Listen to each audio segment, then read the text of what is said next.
though, how much time will they lose getting through? That's going to be the big conundrum. They will not want Quartararo and Morbidelli to streak away. So many riders, as we mentioned in the warm this morning, that are desperate for the Ducatis to make good starts, likes of Morbidelli, Quartararo, Vinales, Rins, Joan Mir. Speaking of the Suzuki men and with the work they've got to do from 9th and 10th on the grid, let's find out from the boss himself, Shinichi Sahara, what he thinks about his men's prospects ahead of this 25-lap Spanish Grand Prix. Down to you, Simon. Yes, Sahara-san, it's not just me that thinks your machines can come through today. Even Davide Tadozzi just told me the same. He expects them.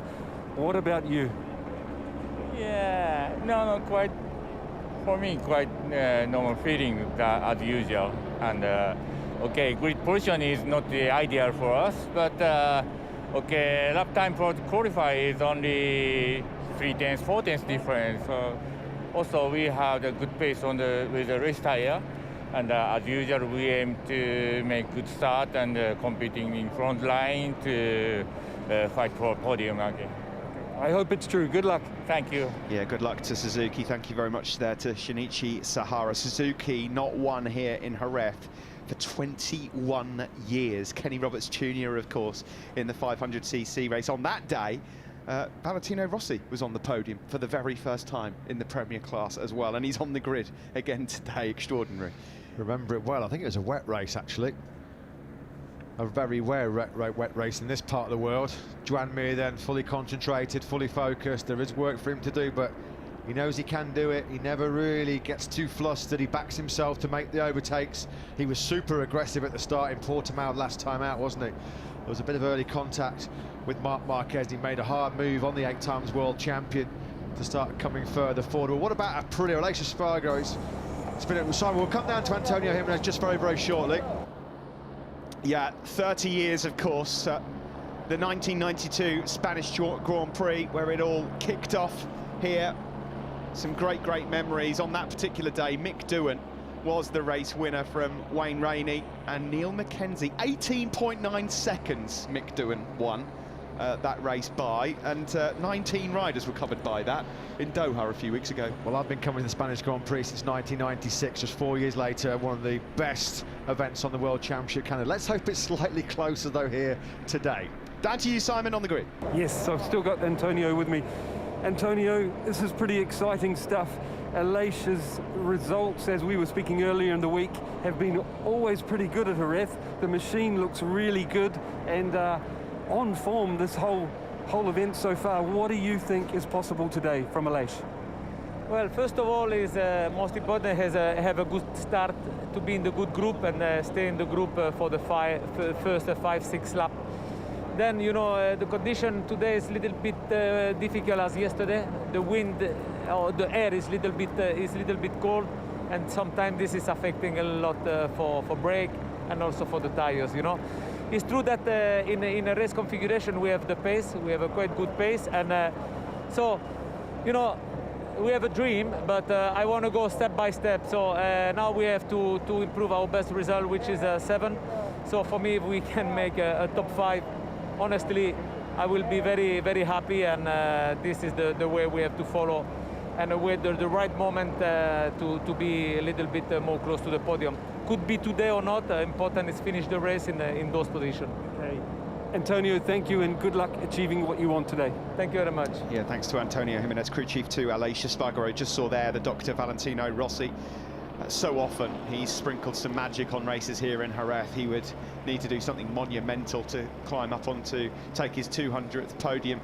So many riders further back, like Aleix Espargaro, the Suzukis, and this man, Brad Binder, who, if they get good starts, have a very good chance of a podium here this afternoon. Yeah, Brad Binder with work to do from the 4th row and 11th, but he came through brilliantly last time out from the 5th row to the top 5 and not far away from the podium in Portimao. Pol Espargaro, it's been a really bruising weekend for the factory Honda team. Repsol Honda, about 4 crashes so far this weekend.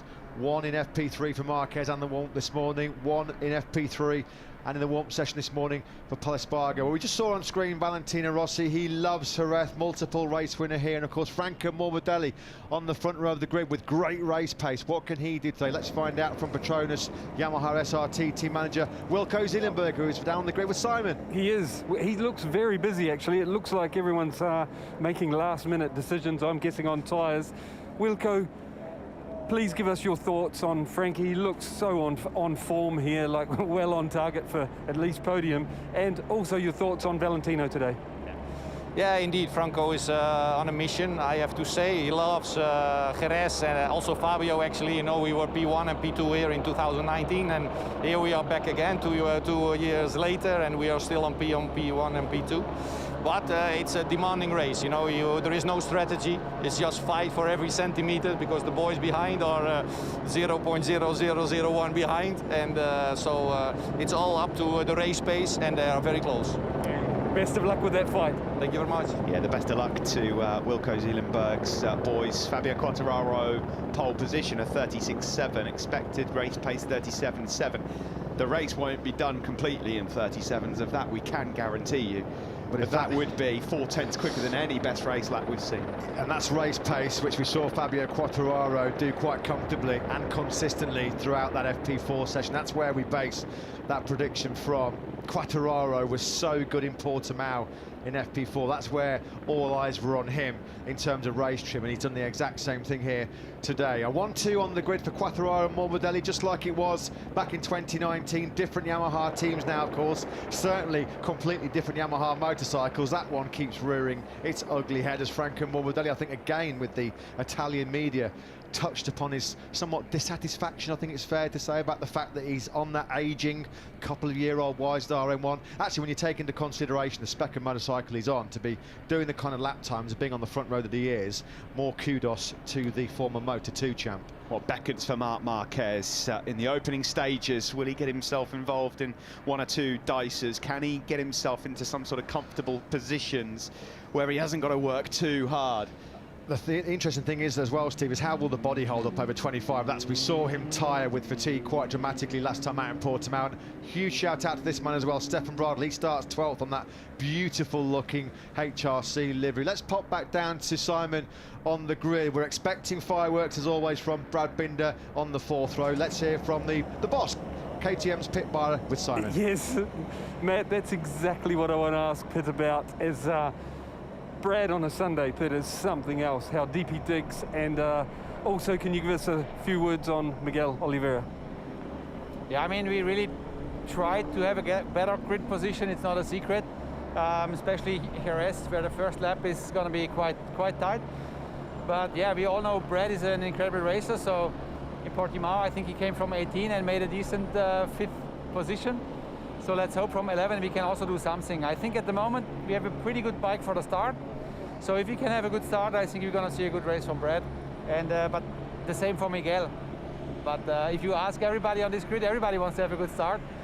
But I think we have a good race speed. So let's hope we can make Jerez a good place for us. Thank you, Pit. Thank you. Yeah, thanks very much to Pit Byrer there. Giacomo Agostini, one legend talking to another down on the grid. Only the small number of 23 world titles between those two men. Great to see Giacomo Agostini back in the paddock. MotoGP legend, not our 15-time world champion, talking to an 8-time world champion. Two of the finest motorcycle racers we've ever had the pleasure of witnessing in the long and distinguished history of the Grand Prix World Championship, inaugurated, of course, back in 1949. And I guess almost a third of the world titles have gone between the likes of Rossi, Marquez and Agostini. 3 men on the grid right now. Great to see. Yeah, fantastic to see from one Italian to another. Enea Bastianini in the top 10 last time out, quietly gone about his business so far this weekend, but as he has done in every Grand Prix, impressively, Matt, he gets quicker and quicker with every exit. He does. He's very, very strong, if not one of the strongest actually, despite being a rookie on worn tyres towards the end of the race. Enea Bastianini, and he looked pretty good this morning in the warm-up as well, inside the top 6. The world champion then, braced for 25 laps of this famous Gran Premio Red Bull de España.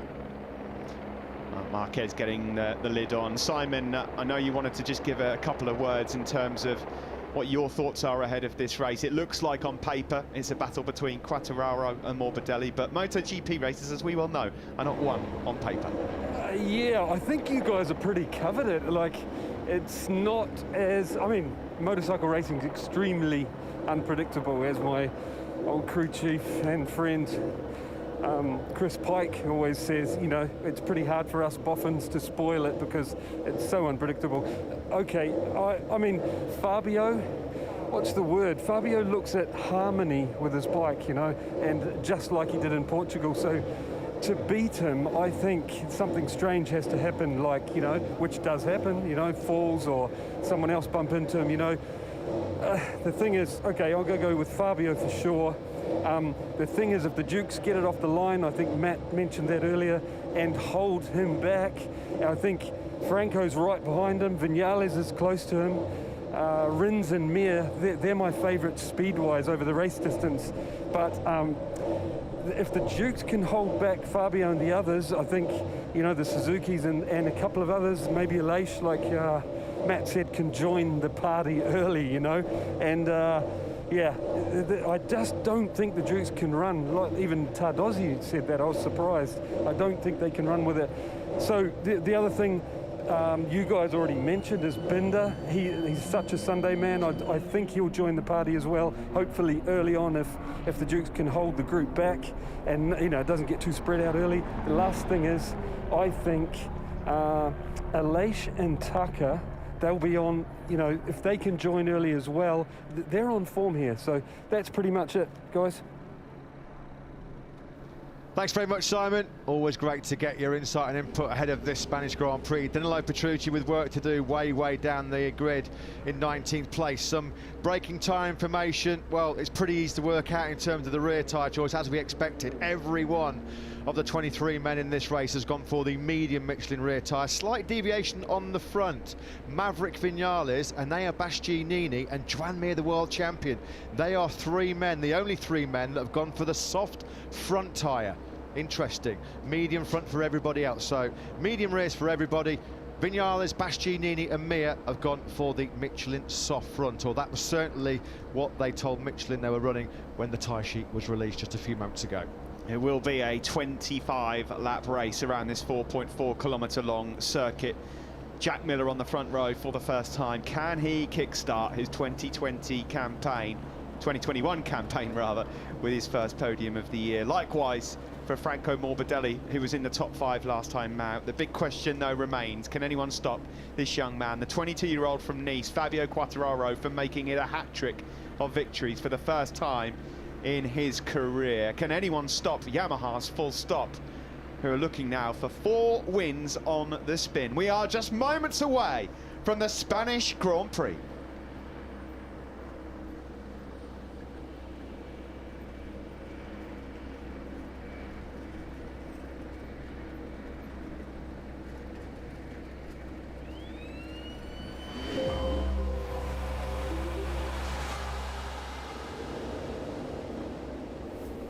It's time to find out who will reign in Spain. MotoGP 2021. Pole for the 4th race in a row here in Jerez for Fabio Quartararo, the World Championship leader. On the front row with Franco Morbidelli and Jack Miller. Manyai, Nakagami and Zarco go from row 2. Marc Marquez there, the 8 times World Champion. He's back in the middle of row 5 in 14th place. Row 3, Vinales, Aleix Espargaro and Rins. Mir, Binder and Bradl, they complete row 4. A bit further back as well on row 5 with Marquez, Pol Espargaro and Enea Bastianini. Oliveira, Rossi, 17th on the grid in the middle of that 6th row ahead of his brother Marini. Petrucci, Alex Marquez, Lecuona are on row 7 with Lorenzo Savadori and Tito Rabat. Welcome back to MotoGP for the former Moto2 world champion. He's replacing the injured Jorge Martin at Pramac Ducati. The conditions could not be better ahead of the Spanish Grand Prix. The sun is shining, we have blue skies, there's a tiny bit of breeze just to take the heat away from you as they head off down to turn 1. A Jerez hat-trick perhaps for Fabio Quartararo, a hat-trick in general he's on at the moment after winning in Doha and Portugal. Well, a hat-trick, it'd be the perfect time to have a football celebration. He's done Mbappe, he's done Ronaldo, who might be coming today maybe. Who knows? We will find out, won't we, if he's able to do that. Let's pop down to pit lane quickly and get some thoughts pre-race from Pierre. Yes, Piero, we've had the list read out to us by Stephen Matt, but can you give us an idea why riders have chosen what they have and what you expect to happen tyre-wise in the race? Yes, the majority of the riders, they have medium front and medium rear. Only 3 riders with a soft front. So the medium rear is the best compromise in between durability and grip. So that's why everybody pick up that tire. So the grip is good, it's quite consistent. On the front, the medium one, it gives you more stability. Is for riders, they brake very, very hard. The one they pick up the soft in the front, just it gives you more grip in maximum lean, when you're in the maximum lean. So, but those are riders very, very smooth, that they don't stress a lot to the front. So all solution will be good for a nice race. Thank you, Piero. Thank you very much to Piero Taramasso. Here we go then, coming to the end of this warm-up lap. Here's Marc Marquez. He's won here so often, the 28-year-old. Today's job, top 10. If he could do that, it would be a really, really, really good effort. Here he is on circuit, just next to a man who also knows what it takes to win a race around here in Jerez, Valentino Rossi. Yeah, they shared a few podiums around this famous Jerez circuit. Marquez a winner in 2014, 2018 and 2019. Unlikely he'll make it 4, coming from 14th place on the grid. The onus on this man, the pressure on this man. He's the big pre-race favourite, Fabio Quartararo, trying to increase that 15-point lead he has in the World Championship. Not a lot to split. Quartararo and Bagnaia in the live heart rates. Will it be the same way in the race? Bastianini's got a problem. At the start of this race, the yellow flag's waving, but now he's on board. Looks like we're just about ready to go. Lights out here in Spain. Good start that from Fabio Quartararo and Morbidelli as well. There's Quartararo Miller. gets swallowed. It's gone wrong. Miller is going to take the lead from Pecco Bagnaia. Surely into turn 1. No, he closes the door. Morbidelli holds on. Just the start Jack Miller wanted, then up into the lead. Morbidelli got second. Bagnaia also got through on Fabio Quartararo. So Quartararo from pole has been pushed back down to 4th spot. Aleix Espargaro, good start from him. It's the start he needed. He's up to 5th ahead of Nakagami, and Mir is there as well. There's Maverick Vinales just ahead of Alex Rins. Terrible start for Johan Zarco. He's gone backwards. He was really sluggish off the line. Zarco in 10th through the first sector. 4 places down already. Franco Morbidelli looking to try and challenge Jack Miller as we head down the back straight towards turn 6 for the first time. It's Jack Miller who leads. Great start for Aleix Espargaro, just what he wants on the factory Aprilia. Started on the middle of the 3rd row in 8th. He's already got himself up into 5th. He's a bit busy there down into turn 6, but Marc Marquez has made up a bit of ground. He's up into 11th. In the Pedrosa corner, Steve. He was having a bit of a tussle there with Marquez. Pol Espargaro 12th. Binder did not get off to a great start. He's 13th. Brado 14th. Miguel Oliveira in 15th. Here is Pecco Bagnaia, number 63, just ahead of Fabio Quartararo. So far, so good for him. Well, Franco Morbidelli and Fabio Quartararo did get the big red blur flying by them. It was in the form of Thriller Miller. Jack Miller got the whole shot. Oh, Alex Marquez's horrendous 2021 goes on and on and on. And a nightmare start for him. Yeah, he looks pretty hurt there as well. Down into turn 13 for the first time.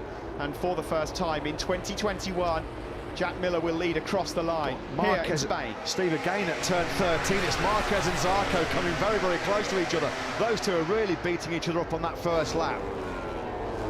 Through we go into turn 1. Miller, so far, everything looking pretty rosy. There is Aleix Espargaro further back then. This is all the drama going on with Zarco. Bradle's in there with Pol Espargaro and Marc Marquez, then he's dropped back to 14th now. Really poor first lap from Rossi, started 17th. He's let Nakawona and Petrucci slip on through. So Rossi down in 19th place, only Savadori, Marini and Rabat behind him. The two Suzukis then Quartararo's gone down. Quartararo's just taken Bagnaia, I think, for 3rd place at the Cito Pons corner. More early disaster for Binder here in Jerez. Oh, twitch there from the Ducati of Pecco Bagnaia. They're side by side. They're closing up on Morbidelli as well. That was tight. Quartararo got the inside line coming out of 5 on Bagnaia, but Bagnaia with that brute horsepower of the Ducati just blitzes on by down to the Pedrosa corner in turn 6. Quartararo with the hard work to do all over again. All that debris and the marshals walking away, you can see in turn 8. That's from the early Alex Marquez spill. Brad Binder, just as he did in Jerez last year, has it all to do now as he rejoins the race right at the very back. podium chances have gone. Easily done, Steve, into turn 2, isn't it? It drops off downhill, full fuel tank at this stage of the race. It's so easy to have that front end wash out from underneath you. Jack Miller has done everything he wanted to do at the start of this one. Here comes Fabio Quartararo up the inside of Bagnaia into turn 13. That's great, but can he hold on to it? Because now we go on to the start-finish straight and the Ducati power comes into play. Yeah, Quartararo's done to Bagnaia what Morbidelli's not yet been able to do to Jack Miller. In fact, Morbidelli's not really been close enough. You can just see there Quartararo just hugging that inside line as much as he dared, just to make sure there was no way that Bagnaia had the chance to slip up the inside into turn 1. That was smart and savvy by Quartararo. Rins has got through on Taka Nakagami, so the Suzukis now are in 6th and 7th. That's decent progress from the pair of them. Yeah, Zarco's been cut adrift of this lead group of 9 men back to Vinales. There's a second between Vinales and Zarco, who after that really early interesting tussle with Marc Marquez is starting to break away. In fact, Marquez has slipped back down to 14th place. Jack Miller showed yesterday in FP4, certainly the back end of it when he eventually got out, that he has got some speed. We don't think he had the pace to run with the Yamahas as Rins goes really deep and down into turn 6. It's another crash. It's 2 crashes on the trot for Alex Rins.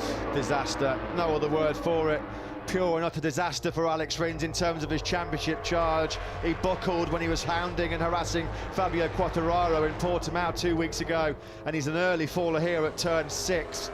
Only on lap 3, there's 3 gone down already here in the Spanish Grand Prix. There's Aleix Espargaro, that's fine, that'll do. 5th place for now, not bad at all. You know he comes on strong at the end of races as well. He is still well placed to fight for a podium. Rins was committed there, he tried to save it, didn't he, but gravity just took over. Here comes Quartararo up the inside of Franco. And Aleix Espargaro brilliantly as well with a similar move right behind those 2 Yamahas. He takes 4th place from Pecco Bagnaia, the factory Aprilia man on the brink of the podium early on here in the race. Brilliant by Aleix Espargaro. Quartararo then now eyes Jack Miller for the race lead. There is Joan Mir just up ahead of Maverick Vinales, who luckily hasn't fallen backwards at least too far. How many times we keep saying it, Rins throwing away yet another golden chance with a crash. He did it in Assen 2019, he did it in Germany 2019, he did it in Austria last year, he did it in Portimao last time out. Around turn 5 we go. We just saw there Marc Marquez, he's still in 14th place. Quartararo, though, he's closing up on the tail here of Jack Miller. Will he be even anywhere near close enough to have a look into turn 6? Not on this occasion. Fair play to Zarco. Once he disposed of that group involving Pol Espargaro, Bradl and Marc Marquez, those trio of Hondas that were really all over him, he's been able to pull away, and he's now really hunting down Maverick Vinales. Fastest lap of the Grand Prix so far for Zarco, 38.189, 2 or 3 tenths quicker than your race leaders. Joan Mir might need to find a way through on Nakagami shortly, because Fabio Quartararo is closing on Jack Miller now. Quartararo has got the corner speed through these fast right-handers coming up, and he will launch an attack on Jack Miller surely into turn 13, and if he gets out front, he could bolt. Could be game over. Quartararo will know that, Jack Miller will know that as well. Here Quartararo, look at the corner speed, he carried through 12, absolutely brilliant, superb. That was all set up through turns 11 and 12 with the superior Yamaha corner speed on the brakes into 13. Easy does it. Fabio Quartararo leads. Here comes Miller, though, with the power of the Ducati, but he's not strong enough on the brakes to get through. Now, there's big questions being asked here of Franco Morbidelli. He's seen that. He's got to get by Jack Miller fast. This could be game over very, very quickly, because when this happened here in both Spanish Grand Prix and Andalusia Grand Prix last year, nobody saw which way Quartararo went. Already, he's been able to put, what, 7, 8, 9 bike lengths between himself and Jack Miller. More pain and no gain, unfortunately, for Alex Marquez in 2021. Face as long as a wet Sunday, unfortunately for him. Turn 8 caught him out on the very first lap. What happened to him then further back? You really see the start of that, but yeah. This field, Steve, have got major problems here, because straight away Quartararo's nearly 4 tenths clear of Jack Miller, and that's only going to get bigger now. Mir's wide, well wide. More drama at turn 6 for the factory Suzuki team. Rins had already crashed there, and Mir was well wide. Speaking of Alex Rins, he's last. He's just set the fastest lap of the race, 38.114. We saw one of those aero wings snap off when he hit the deck. It's not affecting his pace, but he's not going to be on the podium. It's frustrating to watch from the Suzuki perspective that Rins is doing that, isn't it? Steve, it's now here, sectors 3 and 4, where the Yamaha just comes into its own. It'll stretch its legs.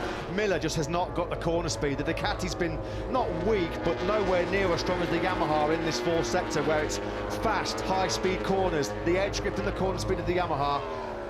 The Ducati just cannot match it, simple as that. No, and that's why Juan Mir here was desperate to get past Nakagami. He can see that the picture and the landscape's changing out front. And that's not like Mir, is it, Steve? Normally he's very, very patient. He picks his moments very, very cleverly, very smartly, but this time just pushed into that error, because you're right, you could see Quartararo moving away at the front. A 37.7 is an outright lap record from Fabio Quartararo, and he was doing that for fun this morning and yesterday as well. And he's doing exactly what we thought he would do and what he wanted to do.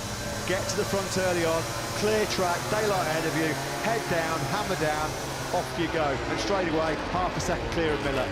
Quartararo leads here in Spain from Miller, Morbidelli and Aleix Espargaro on the Aprilia at the moment. That would be a best ever result for Aprilia in MotoGP. Bagnaia is in 5th ahead of Nakagami and Mir.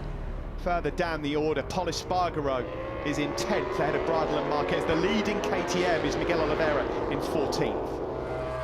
You wonder what's going through Jack Miller's mind right now. Why is he programming his brain? Quartararo was a little bit scrappy coming out of turn 7. Got to be careful with the exceeding track limits. Jack Miller at the moment just has not got the speed and the pace of Quartararo, and he badly needs a result. How much risk will Miller take when he perhaps knows at the back of his mind there's nothing he will have for Fabio Quartararo? Well, in the past, Jack Miller has bitten off more than he can chew, but at the back end of 2020, he was far more mature, he was wise, he took what he got. So you'd think that after the start that Miller's had to this season, he would take a podium all day long. It's not even close, is it, right now? On that last lap, Fabio Quartararo was the only man in the 37s, and comfortably so. Everybody else was low to mid 138s. Quartararo, it's another high 137. Miller, to his credit, to his enormous credit, under the pressure that he's under, he said he's in the trenches. Well, he's digging himself out of it big time right now. He's responded with a 37.9. Gap between himself and Quartararo, 6/10. Yeah, that was a good lap from Miller, really good lap. Here's Marquez, he's in 11th, he's moved up ahead of Stefan Bradl as he chases a top 10. Just a couple of places behind these guys. Bastianini is coming through. He's up into 13th, he's just gone through on Miguel Oliveira. There you can see in the background. Here is Pol Espargaro then in 10th. Yeah, Rossi 17th, but that's only because the likes of Rins and Binder and Alex Marquez have dumped it in front of him. So nothing really stellar going for Valentino Rossi. He's 8/10 at the moment behind Ika Lecuona, who's had his woes and struggles on the factory KTM so far this year. Aleix Espargaro just in a little bit hot, trying to nick a bit of time back on the brakes on that Aprilia RSGP, and that's put Pecco Bagnaia back onto his case. Miller's not got a huge issue through the first 3 sectors. It is definitely the last sector where he's losing the time, but he is trying to keep his claws stuck into Quartararo. He's not letting him quite out of his sight here. He's really pushing that front end of the Ducati as the Australian. Yeah, he's got about a second gap to Franco Morbidelli, who in turn's about 3 or 4 tenths clear of Aleix Espargaro. Zarco is about to start attacking Maverick Vinales. He's got on him, getting by him will be a completely different ball game.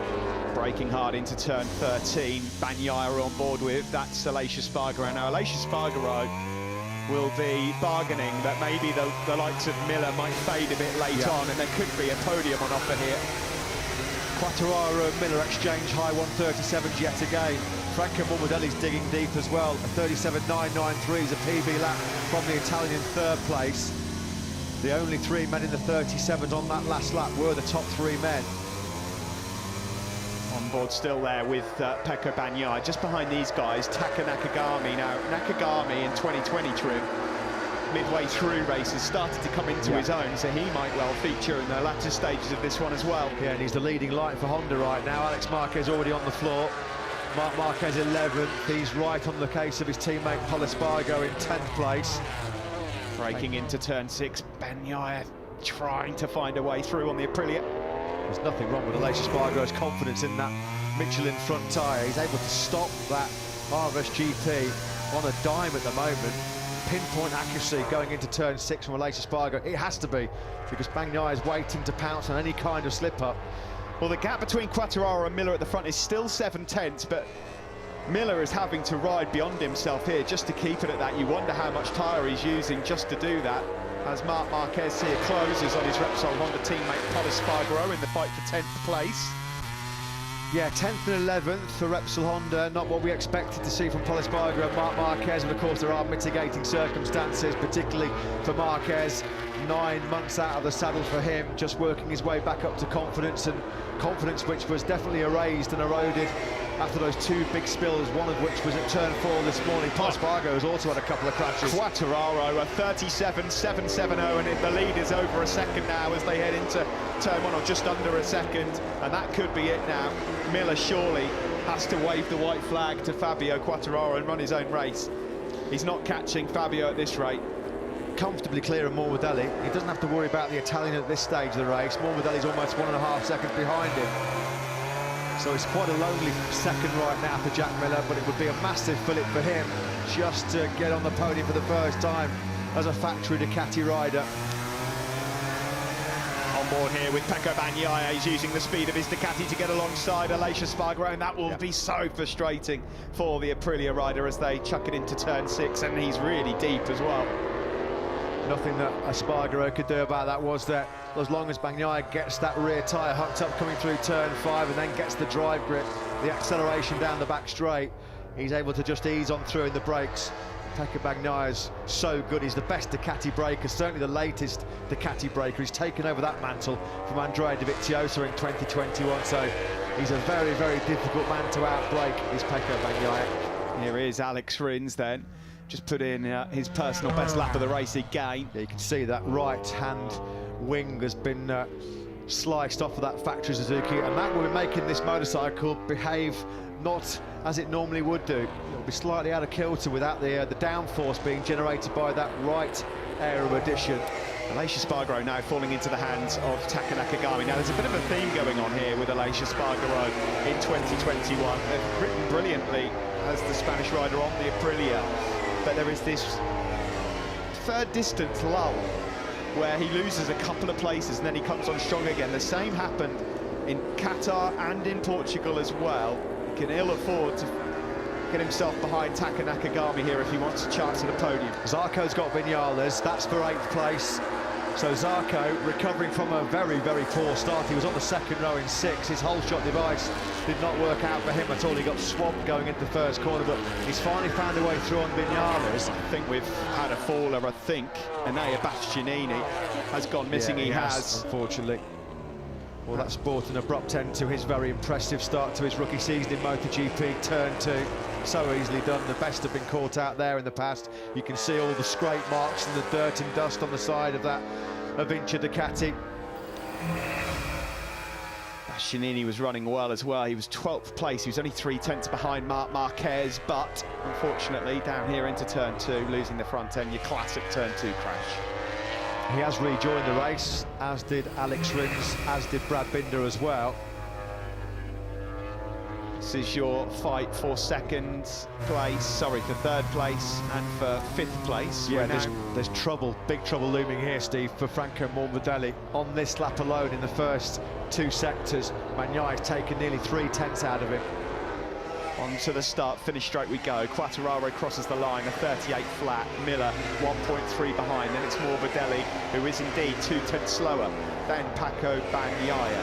If Ducati were able to come out of today with 2 riders on the podium, Davide Tardozzi would be absolutely jubilant. It'd be a cracking result, wouldn't it? Vinales, well, he's not taking that fight with Zarco lying down, and why would he? He's found a way back through on the Frenchman. Well, he's got the pace, Matt, we already know, to run at the front, Maverick Vinales. Joan Mir just set yet another PB lap. I've been keeping an eye on Mir's lap times. 2 or 3 laps in a row now, he's set PB laps, a 38.421. He's really paying, though, for that mistake 4 or 5 laps ago, down the hill in the braking zone for turn 6. It's interesting, isn't it, that Mir and Vinales have opted for that softer front tyre. How will that fare in the closing stages of this race in Jerez? This is Luca Marini at the moment, the leading rookie out on circuit. Rossi well wide. He wasn't going to make that corner in a million years, was he? Rear grip has been the returning Achilles heel. It's a recurring theme for Valentino Rossi, you've got to feel like they're running out of ideas and potential solutions to stop the wheel spin he gets on that factory Yamaha at the moment. Rossi outside the points, and that's dropped him even further back behind Ika Lekawona, who's clinging on to 15th right now. Well, these two guys know each other incredibly well. Franco Morbidelli and Pecco Bagnaia, both former Moto2 winners, of course, and world champions, and both in the VR46 Academy. And now, as we head on to the start-finish straight, Bagnaia will get an opportunity to close up on that A-Spec Yamaha. Although, to his credit, Morbidelli is getting good drive out of turn 13. Fastest man on the circuit right now is Jack Miller. Brilliant performance by the Australian. Yeah, he's just keeping that pressure on Fabio Quartararo, just trying to hope that Quartararo sees plus 1.2, 43. It might just pressurise Quartararo into some kind of mistake. In the past, though, when Fabio Quartararo, particularly here in Jerez, like he did last year, when he's in this kind of situation, he's normally bulletproof, rock solid, does not make a mistake. On board with Bagnaia now. Can he get anywhere near Morbidelli? He will, but it's now on the brakes into turn 6, and he can't quite edge close enough to the number 21. This is the battle for third place, remember. It looks like it's coming, and coming in the not too distant future in terms of third place for Pecco Bagnaia. He's got a long way to go, a lot of time to find his way through and pick his moment on Franco Morbidelli. Marc Marquez fans, he's just moved up into 10th ahead of teammate Pol Espargaro. Yeah, 38.4, Steve, that's brilliant speed. That's only 3 or 4 tenths slower than the top 2 men in the race at the moment, which, given Marquez's mental and physical state, absolutely brilliant. Around these fast right-handers here at Jerez, spectacular speed through turns 11 and now 12 up towards turn 13. Bagnaia not close enough. The gap at the front still 1.2. Jack Miller 1.4, sorry, through the final sector. We'll keep track on that, but for now we'll keep our eyes on this one. Bagnaia just cannot get on turns on the exit of the corner, so far Morbidelli can hold on to third place. Well, the problem that Bagnaia's got, and it's quite a big one, is that Morbidelli was brilliant, has been all weekend through that fourth sector where he can use that agility and the corner speed of the Yamaha. Nobody stronger all weekend than Morbidelli in that fourth split. Both Vinales and Mir, or Mir and Vinales if you like, because they're 7th and 8th, the two riders running the soft front Michelin have just put in their personal best laps of the race. They're now down into the low 138s as we get close to halfway distance here in the Spanish Grand Prix. Aleix Espargaro is coping and contending with the threat being posed by Taka Nakagami. Well, Brad Binder's dreadful day just gets even worse. It was turn 13 in the second Jerez Grand Prix here last year where he had a spectacular high side. 2 falls then today for Brad Binder. Bastianini's entered the pits as well.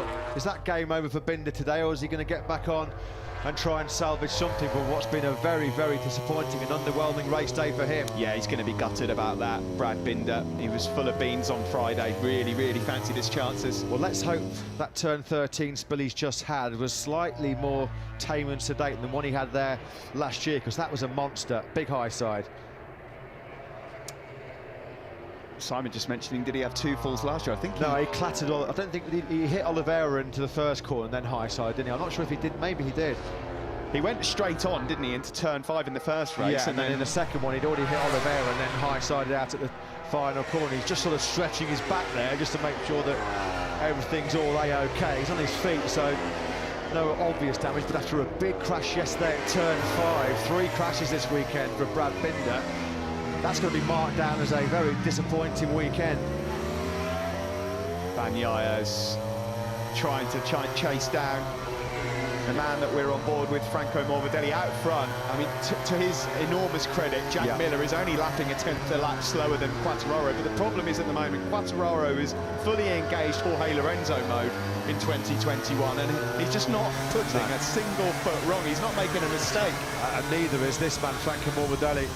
Is he about to just get tipped off? How late is Morbidelli braking on that Petronas Yamaha? Full respect to the job that Morbidelli's doing right now on that 2-year-old aging wise as RM1, and he's still able to keep Pecco Bagnaia at bay. A task he's going to face for another 11.5 laps as well. Just in the background there, Aleix Espargaro was just a touch quicker than these two on the last lap. came on strong in the first 3 races. Nakagami's right tucked up behind him as well. At the moment, I'm sure that Gigi Dall'Igna is pretty happy with what he's seeing, because Bagnaia looks like at some point he might have an answer to Franco Morbidelli. And of course, Jack Miller, what's happened here at the front? Has Quartararo made a mistake? He must have done. Quartararo's had a moment. Yeah, he's lost 0.6 of a second. There was a big twitch there as well, mid-corner, Steve, for Morbidelli. What's happened here? Has that given Bagnaia the chance? I think it has. Something's gone wrong here for Quartararo. He's 0.7 now across the line. That's all come there. Morbidelli had a moment on the front end in the middle of that. Matt, Quartararo's got a problem, sorry. He's got a problem. He's lost another 0.3 in the first sector. There's something horrendously wrong for Fabio Quartararo here. Yeah, I mean, Miller out of nowhere just found 0.7 of a second. What's happened then to Fabio Quartararo? Morbidelli made that small mistake into turn 13. It was punished by Bagnaia, who just got the better drive. Morbidelli lost all of his exit speed, and that allowed Bagnaia to come on through. Confusing. Remember, it was a couple of years ago, it was a failed gear shifter, wasn't it? On the back straight here, when Fabio Quartararo was going to be second behind Marc Marquez. Floods of tears for the rookie as he was cruelly denied a maiden MotoGP podium. Well, it would be cruel again if it was something mechanical, because there's Miller's something wrong here. Him. He's Miller absolutely all over him. This gap was 1.6 at the end of the last lap. It's now, well, Jack Miller here could be on the brink of taking the lead. It's just a matter of time. What has happened here? Miller thinks it's Christmas Day. All of his Christmas have come at once here. How on earth has this happened? What did happen on that previous lap to Fabio Quartararo to see a comfortable 1.5 second advantage just completely evaporate? How bizarre. And all of a sudden, on that final sector, Quartararo able to control things again. This is baffling. As they make their way onto the start-finish straight, Jack Miller here is going to challenge for the lead. As they come across the line, he is. He's going up alongside Fabio Quartararo, and he outbreaks him. And he's leading the Grand Prix. He's got it done. Fabio fading, or is he just trying to go into some kind of... Surely he's not trying to conserve tyres. I mean, something's wrong. You don't just roll out of a 1.5 second lead, do you, to save tyres? It doesn't happen. A 39.2. Yeah, what is going on underneath Fabio Quartararo? There'll be some nervous faces over in the Monster Energy Yamaha garage. A major issue here, isn't there? Major issue. He's got absolutely nothing, although Miller's gone in really hot into turn number 5. Jack Miller has never won a dry MotoGP Grand Prix. Ducati haven't won here in 15 years, since 2006. Oh, there'll be some nerves as well, though, from Jack. He's not one for Ducati, of course, either. And after everything that's happened in the last few weeks, there would be some tears. But Quartararo, I just cannot work out what's going on here. Simon, have you got any ideas as to what on earth has just happened? Sorry, Steve, I really don't. I have no idea. All I know is I can't believe how Jack is riding. Unreal. Like, just because the Duke is not, Ducati is not famous for being strong here. The Yamaha is. How good is Jack riding it? Couldn't agree more, Simon. And when you take into account as well the pressure that's been building on that man's shoulders. Look at the Ducati guys. They are so nervous. Lynn Jarvis has got the sunglasses on already. This is interesting. Yeah, Bagnaia has broken the resistance of Franco Morbidelli after passing him a couple of laps ago.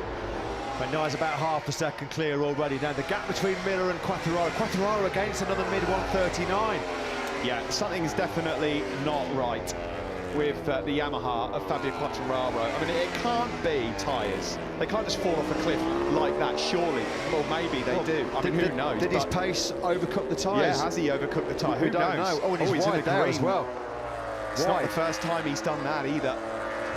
Wow. Well, this is a bit of a humbling experience right now for Fabio Quartararo. This was initially then the problem down into turn 6. I mean, it just looks pedestrian through turn 6 there. Pedestrian. Yeah, there's a big shake of the head, isn't there, as he exits turn 6. He's having a look just to see where everybody else is. He knows that something's going wrong here. Yeah, he knows that he was just a sitting duck.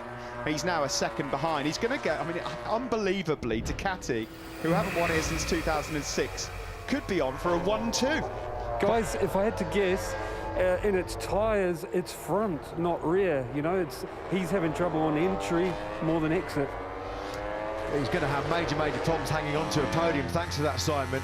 Fabio Quartararo has somehow got about 8.5 laps to cling on to second place. We thought he was going to be a dominant runaway leader. How quickly the picture has changed, the landscape of the championship as well, because Quartararo here potentially surrendering big championship points. It'd be good to get an onboard with Fabio Quartararo, wouldn't it, over just half a lap or something, to see whether or not he's losing power somewhere, or if he's got the full gearbox, etc. Just to sort of tick off a few options. Again, Steve, it was another mid-39.4. On that last lap, he was 1.1 seconds slower than Jack Miller. 1.1 seconds. Right now, Quartararo's not racing. He's that slow. Here comes Pecco Bagnaia. He's about to make light work of this. He can't even believe how quick he is. Look, here he goes. Fabio Quartararo is not racing at this point. No, he's just a sitting duck. And it's a Ducati 1-2. And Morbidelli's about to come past as well. There's not going to be a podium here for Fabio Quartararo, which is cruel luck. By the way, the fastest man on circuit, Marc Marquez. Quite incredible. Fabio Quartararo did allude to a little bit on Friday, Steve, about being caught out by quite a significant drop in tyre performance. This isn't a drop. No. I mean, this is plummeting off a cliff.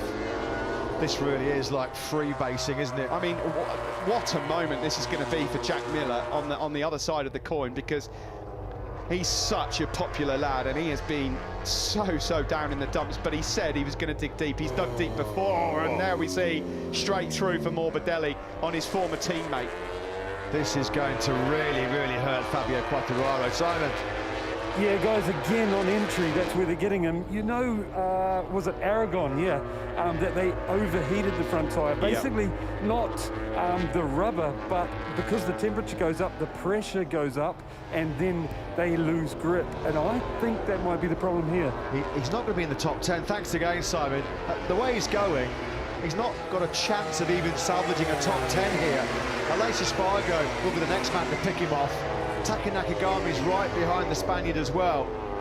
Do you know what? This is not over, Matt, at the front either. And Jack Miller's got a 2-second buffer at the moment with 7 laps to go. Surely he can hold on to that, but there's some guys coming in. Nakagami and Mir are flying. Talk about rolling roadblocks. Fabio Quartararo is just a passenger, nothing he can do. You have to feel for him, don't you? You just have look to at feel that, for him. attacking the Aleix Espargaro through turn 4 and trying to round around the outside of him, going through 5. No, that's surely not. Oh, that's brave. Whoa. That's amazing from Taka Nakagami. Take a bow. Bit of Pufuera around the outside, Lorenzo style, into turn 5, and he goes straight forward up the inside of Fabio Quartararo. There's nothing the Frenchman can do, absolutely nothing. Oh, he's a bit wide and deep there was Nakagami, and Mir has picked off Aleix Espargaro as well. He was caught napping there. Mir now will just fly by Fabio Quartararo. He can see he's got the speed, they're close there. Quartararo is not only going to lose this race win, which looks so comfortable and on the cards, he's potentially losing the World Championship lead here as well. Unbelievable. Can you believe how quickly the complexion of this Grand Prix and the early championship chase has changed altogether? Well, unbelievable. Matt, we only have to look to last year to find out that the MotoGP script sometimes does not quite go. This one will really hurt Fabio Quartararo. It will sting. Vinales now will just move up easily on his inside. No, not quite. But he's got Zarco and Marc Marquez coming as well. Marquez is doing so well out there. Well, so well. About 10 minutes ago, I would have lost my house because I'd have put my mortgage on Fabio Quartararo getting the job done here in Jerez. He's so good when he hits the front. Vinales does pick him off. Didn't have to work hard for it. Oh, look over the shoulder from Quartararo. Gets a face full of a Pramac Ducati and a Repsol Honda. Jack Miller has got to do everything he can, by the way, out front to hold on, Matt, because Nakagami's lapping half a second quicker than him per lap right now. Half a second quicker. Yeah, as soon as Nakagami got that clear track, Zarco just easily eases on through Quartararo going into turn 5. This is really humbling. It's a tough watch for Fabio Quartararo fans. Marc Marquez. Well, he won't believe it, will he? Well, Fabio Quartararo. I don't really recall a time when a guy who's looked in such complete control of the Grand Prix has dropped back to the extent that Fabio Quartararo has. I mean, at the moment, the guy is doing, I wouldn't be surprised very quickly if he's not in the 41s. Miller's doing mid-38s. You have to feel desperately sorry for Fabio Quartararo. You really do. It's unfair. It is unfair. We'll find out and pick the bones out of it later. It doesn't look like he'll score any points here. What you will say, though, is there's something monumental going on at the front, because Morbidelli's now closing back up on Bagnaia, and Miller, as he crosses the line, is going to be 5 laps away from his first ever MotoGP dry race win. Now, Matt, we are neutral in this commentary box. We just love to see racing. But I've got to be honest, I'm really, really hoping Jack can hold on to this. Yeah, could not agree more. All the pressure, all the criticism he's taken over the first 3 Grand Prix of the season. A couple of 9th places, very underwhelming in the Qatar doubleheader. An early crash out of the top 6 in Portimao. The pressure is mounting. When you're in a factory team, a high-profile factory team like Ducati, you have to deliver.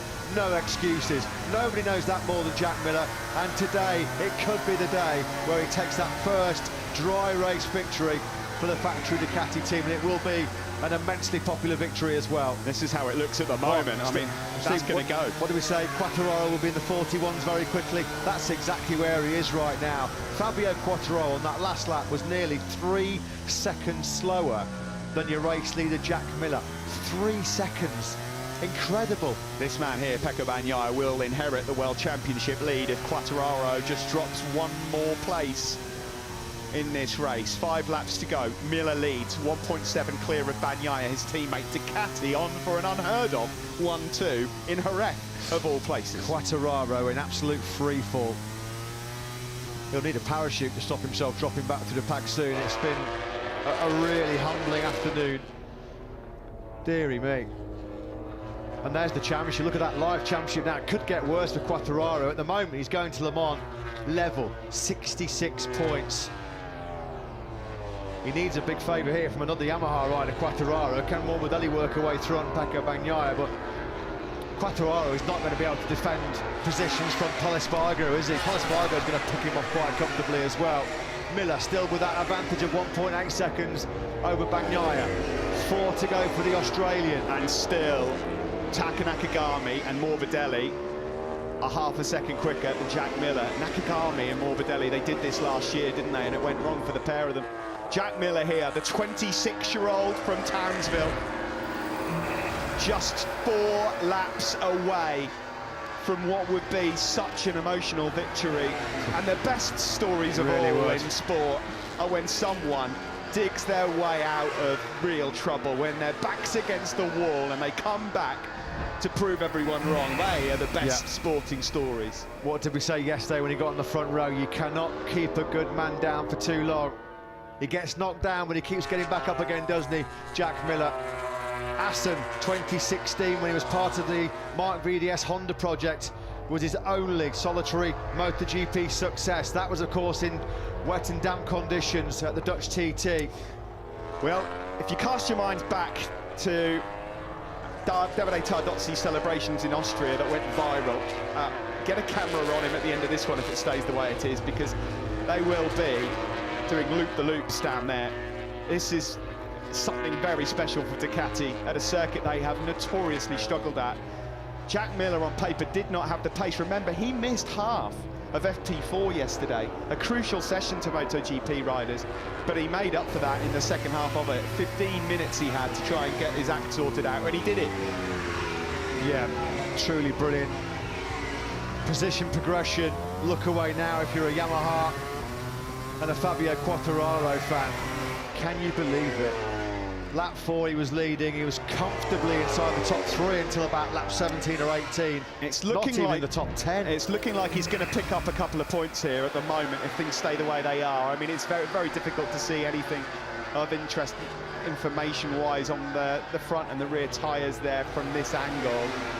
But I'm sure we'll work out after the race. It's too difficult to really judge. We don't want to make assumptions without knowing the facts. Now, at the front of this one, the gap has come down and there's still 3 laps left. Does Pecco Bagnaia smell a late charge here and cause utter heartbreak for his teammate, Jack Miller? This would be a late body blow being delivered by Bagnaia, wouldn't it? Nakagami's running out of steam for the podium. In fact, he's coming under threat for 4th place from Joan Mir. Quartararo has lost the World Championship lead. His awful Sunday in Spain just gets worse and worse and worse. At the moment, Oliveira. I think Miguel Oliveira has actually passed him, he has, and now it's Stefan Bradl who's about to fly by the Frenchman as well. This is going to burn, isn't it? It really is going to burn. Fabio 41. Quartararo. Nowhere near. Like we say, Fabio Quartararo has not been racing in this Spanish Grand Prix for quite some time now. He's just been cruising around. There's another one gone. And luckily for him, Petrucci's about 3 seconds further back, so he might hold on to a point or two. And as we cross the line, with 2 laps to go, Miller's got a second and a bit to hold on. That's all. I know somebody who's going to be very, very nervous and very excited watching this Grand Prix back at home. It's his great pal, his bosom buddy, Cal Crutchlow, who's had so much faith in Jack Miller. I don't think Cal and his wife Lucy have got too many fingernails left right now. Well, just imagine. I mean, I don't know what time it is over in Oz at this moment in time, but guys, I'm sure that you're all going crazy at the moment, and your heart rate monitors are probably through the roof. Peter and Sonia, fire up the barbecue, get the schooners ready, because your son is about to set the world on fire here in Spain. It's not over though, the gap's now under a second. Pecco Bagnaia, remember, also chasing his first ever MotoGP. It's down to under a second win. as well. Yeah. It's come down to under a second. This is going to be a nervous last lap. A really, really nervous last lap. It should be. A rider of Jack's talent and his experience, it should be enough of a margin for him to control, surely, to hold off Pecco Bagnaia. What a tale this would be for Jack Miller. Crikey, when was the last time Ducati had a 1-2? Probably not that recently, actually, the way this unpredictable World Championship has gone, but at the moment, that's where the factory Ducati team are heading right now. Oh, he's pulled it out to 1.2 in the last sector as Jack Miller, and as we rounds turn 13, he's got 4.4 kilometres left between Jack Miller taking this fantastic victory. What a moment this would be. Well, he's called Thriller Miller, and it's been a thriller here in Jerez. Can you believe it? They're all so nervous down in that side of the factory Ducati garage. Jack Miller about, what, 4 kilometres away, 10 corners away from a famous, famous victory. It's about to be jumping Jack Flash here in Jerez. He was brought in along with Pecco Bagnaia to take victories. You have to when you're a factory rider. It's been a long, long wait since Assen 2016. It really has. Gigi Dall'Igna looks on. Is he smiling? He looks so calm. I can't believe how calm he looks. But it's just half a lap left now for Miller, number 43. What a ride this has been from Jack Miller. What a ride. There's going to be sweaty palms down under right now in Australia. I've got to be honest, Matt. Deep into the night there on Sunday evening. I'm getting quite emotional myself in the box here, because we all know how much this means to him. Miller into the famous Jerez Amphitheatre for the final time on the last lap. Turn number 9. There are now just 3 corners between Jack Miller and the moment of his Grand Prix career. He's on course to become Australia's latest MotoGP winner. Here he comes into the final sector. Jack Miller then has just got 2 corners left between this and victory. Forget about Bagnaia's live heart rate. What about Jack Miller's? What about the Miller family back in Australia? Turn 13, safely negotiated for the Wizard of Oz here in Spain. Jack Miller. Aussie, Aussie, Aussie, he's done it! Miller wins in the MotoGP race here in Jerez, and it's a Ducati 1-2. Morbidelli takes 3rd, Q celebrations, pandemonium in Australia as well. Get the national anthem ready and get the beers out. What a day for Jack. Further back, Nakagami takes 4th ahead of Mir and Alacia. Spargaro 6th, Vinales 7th, Marc Marquez a great top 10. And what on earth happened? The investigations, the inquest will start. What did happen to Fabio Quartararo? He finished 13th. We'll digest that one later. Take nothing away, though, from the brilliant Thriller Miller. A thrilling Spanish Grand Prix. Congratulations to Jack Miller and the factory Ducati team. Well, you will not see a more popular rider in the paddock. You'll see everybody pulling out of their garages to congratulate this dude. Brilliant. Unbelievable. I've got to be honest, Matt. I thought that Jack might have something for a top 5 here today. Yesterday in FP4 he showed that maybe he could nibble away at a podium, maybe. This guy you've got to feel so sorry for. What has happened? The $64,000 question. What on earth happened to Fabio Quartararo? or more importantly, what happened to the package underneath him? Huge question marks. He's lost what looked like a certain race win. He's lost the World Championship lead to boot as well. 2 points now behind the man who leads the World Championship, Pecco Bagnaia. What a dream day in Spain for the Factory Ducati team. Their first win here in 15 years. There you go, look at this, that's great to see. Yeah, great pals, aren't they, Miller and Bagnaia? Well, get your shoey out. We're going to see one of the finest celebrations. It's Apparently, such a shame we've not got fans. We're being informed it is 10 p.m. in parts of Australia on Sunday evening, so that's it's a early for those perfect guys. time to just crack open another couple of coldies, I think. Let's go down the pit lane. Simon Crafer, I'm sure, is with an ecstatic Gigi Dall'Igna. A Ducati 1-2 in Spain with Miller winning. Simon. Gigi, your machine and your two brilliant riders surprised everyone today. Tell us how you feel. Yeah, you know, I'm feeling real good. You know, this is unbelievable race, first and second here in Jerez. You know, normal, a difficult track for us. It's for me something, you know, something special. I'm really, really happy, above all for both of my riders. I'm really, really happy. Big congratulations. Thank you. We could get a bit more excited than that, Gigi, but what a moment for his men. Great ride for Marc Marquez there as well. Top 10 for him, a solid effort. There's a few tears apparently from Gigi, so he's incredibly emotional. There'll be even more emotion in a moment. And that's emotion. That's emotion. A man who's doing wonders on a 2-year-old motorcycle, to be on the podium like he was in that race. Huge congratulations and huge respect to Franco Morbidelli, the top Yamaha. He's doing things on that motorcycle that no other rider in the world could probably do, and a massive shout out to this man as well. Marc Marquez, after 25 grueling laps, is only 10.5 seconds away from race winner Jack Miller. We mentioned it in Portimao. He'll get fitter, he'll get stronger, he'll get faster. Look at this. Awesome. Jack Miller, everyone peeling out. There's Sam Lowes. They're good buddies as well. Alex Lowes as well. He's such a popular guy in this MotoGP arena. This will be a hugely welcome success. Aki Ayo's done so much for Jack Miller's career, saved his career, gave him that Moto3 ride Remy back Gardner, in 2014. Fellow Aussie going over to congratulate him as well. Here comes the burnout. Fantastic scenes. Is anybody chopping onions in the commentary box here? Poor Fabio Quartararo. We've seen these scenes before in Jerez, haven't we? It either goes brilliantly right for Fabio Quartararo in Jerez or horribly wrong. Here are the scenes that Jack Miller has been waiting for. There will be tears. He's going. Yeah, you could try and stop him if you want. But yeah, I'm sorry, you're not going to stop him. 100 bounces on a nightclub wouldn't stop Jack Miller getting out. They can't believe it. They cannot believe it. Absolutely brilliant scenes. That's what it means. There's been this build-up of pressure. He's had his critics, he's had his doubters, he's had his knockers, but he's silenced them all today, hasn't he, Jack Miller?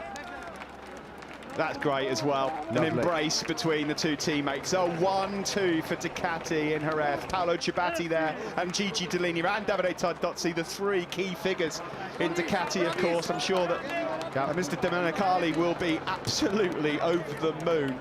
Loris Capirossi, Troy Bayliss, Casey Stoner, Andrea Iannone, Andrea Dovizioso, Hoy Lorenzo and Danilo Petrucci. Add Jack Miller to that list of MotoGP Has he got winners. a problem physically? Is it arm His pump? right arm. Is it an arm pump? For Fabio Quartararo, that has caused the problem. Now, that has been an issue with him before. What? Because he's holding his arm in a funny way. He was, wasn't he? Yeah. Was it arm pump then was the issue? We'll find out. And as soon as we do find out, we'll let you know, of course, across all of our social media platforms. Oh, he's in serious pain. I think it's a physical issue. Do you know what, Steve? Even now, every session he has that arm taped, doesn't he? He has that arm taped up. I wonder if it was a recurrence of the arm pump problem which dogged him back in 2019. Franco Morbidelli, an excellent job by the Italian. He just continues to impress, doesn't he? There's so much to admire about the way he goes about his work. You know, we know he's frustrated. We know he's upset that he's having to make hay on the oldest Yamaha on the grid, one of the oldest bikes on the grid, but he just gets his head down and does the job, and that's a brilliant ride by Franco Morbidelli. Jack Miller getting congratulations from so many people here in the paddock. Boss Mike Trimby there has come down to pass on the congratulations as well. Miller and Morbidelli, they put on a great show today, didn't they? And that's got to be a worry, hasn't it, for Fabio Quartararo? Well, Aussies out there, wherever you are watching, Q celebrations. Well, it might be 10 o'clock in the evening there. I think there'll be parties going on until 10 o'clock Monday evening down in Australia right now, particularly in Townsville.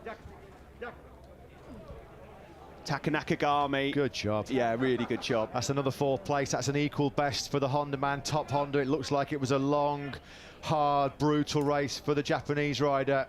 He certainly gave his all. He was only 6/10 away from Morbidelli at the end. So close, yet so far away, just like he was here 1 year ago or 9 months ago.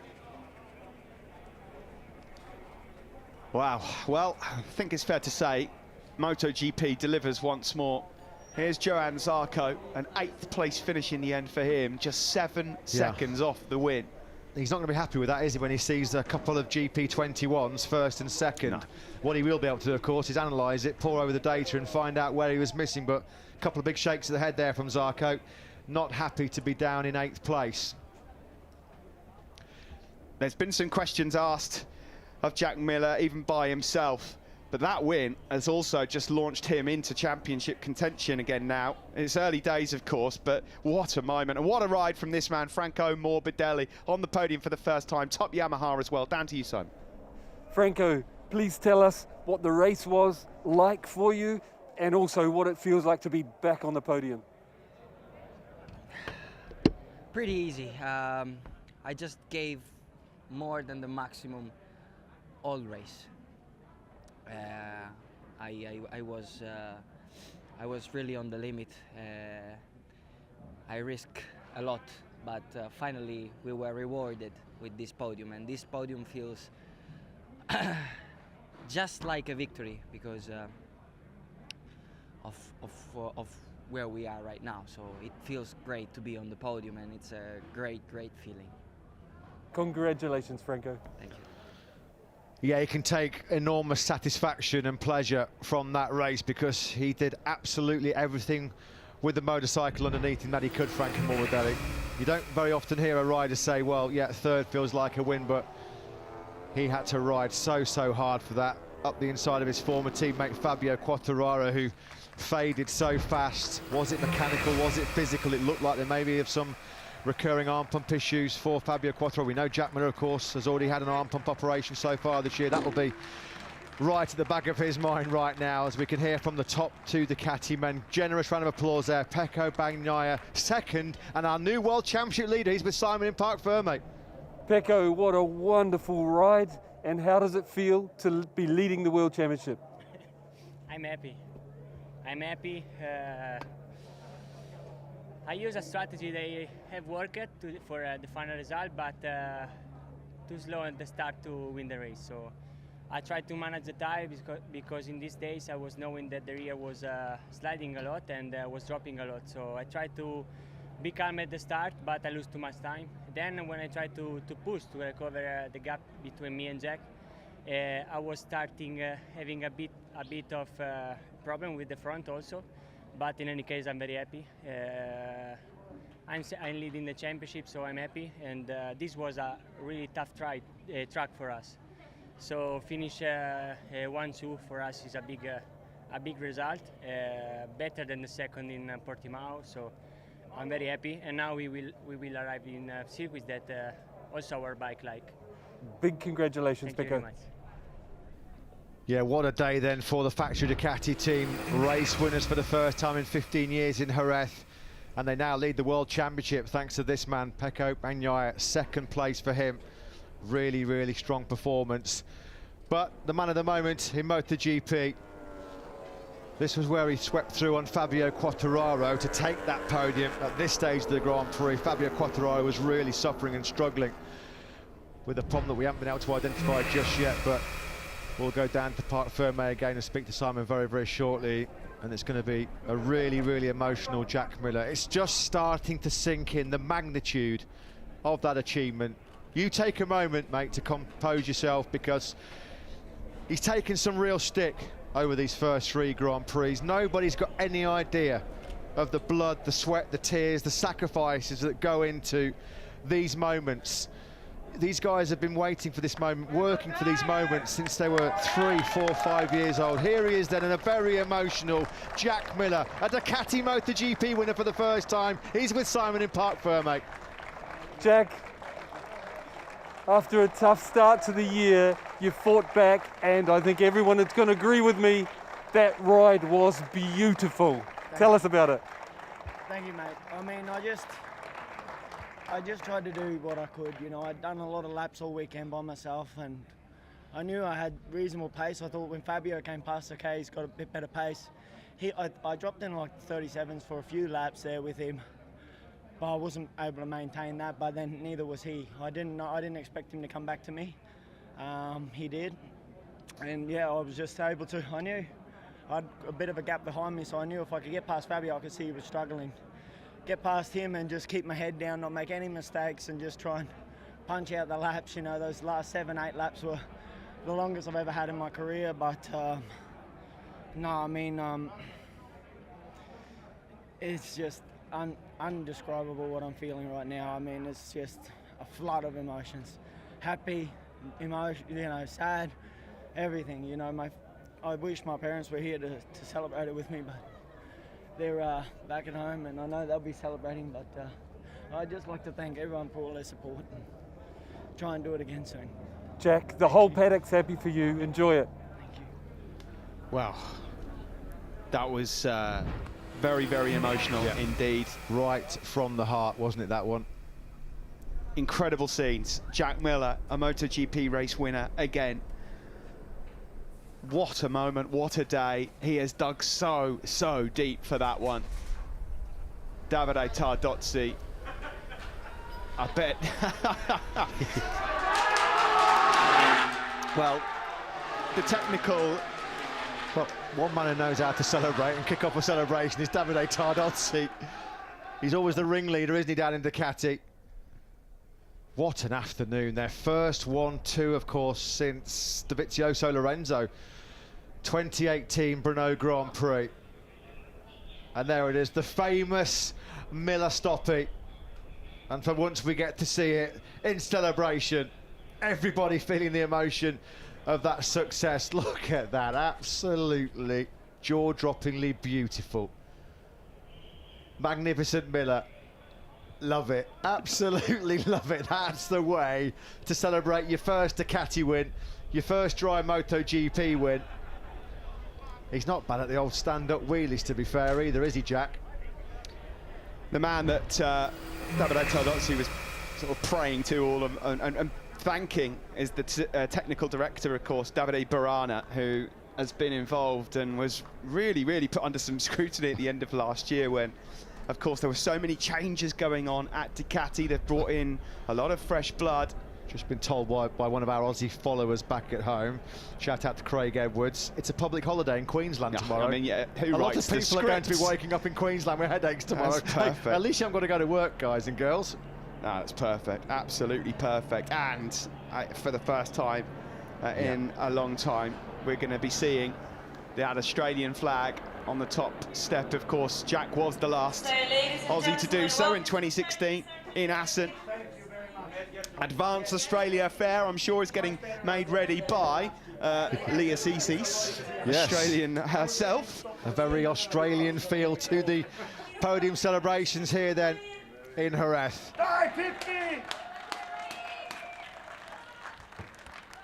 Go PP was the message, and that's because that's the nickname of Jack Miller's crew chief, Christian Pupilin. He's been there right from the start of Ducati's MotoGP history back in 2003.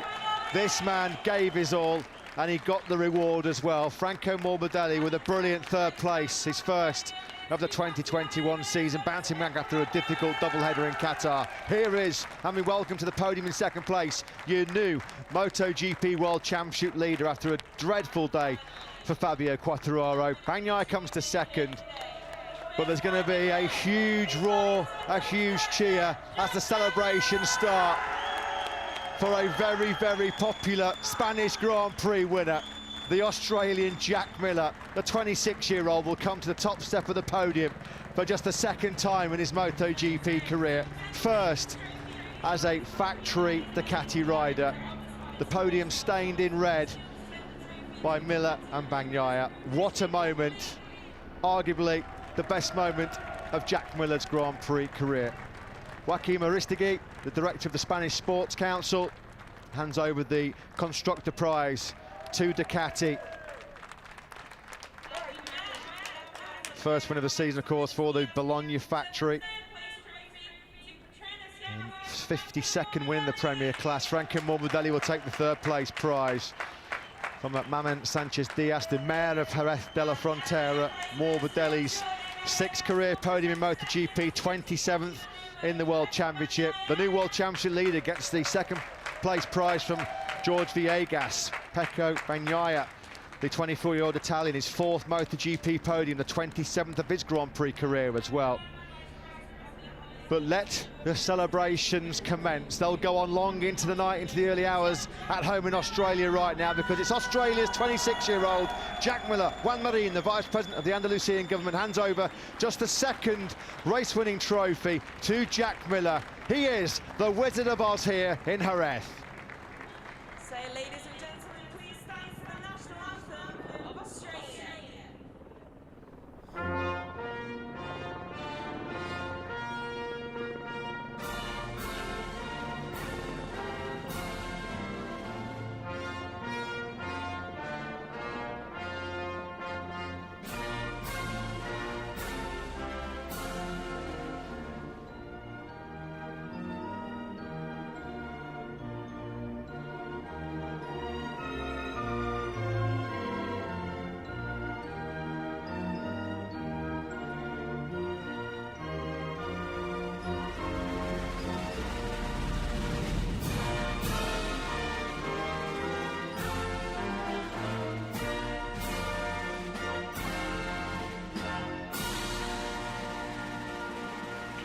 What a moment, singing along to Advance Australia Fair as well. The Aussie with, of course, Kiwi roots. We don't forget about you guys. We know how much he means to you as well. He's maybe kept you up late tonight, maybe got your heart rate up a little as well, but you can celebrate along with Jack Miller, who wins the Spanish Grand Prix in 2021. There was another Aussie, wasn't there, that used to be quite good on a Ducati?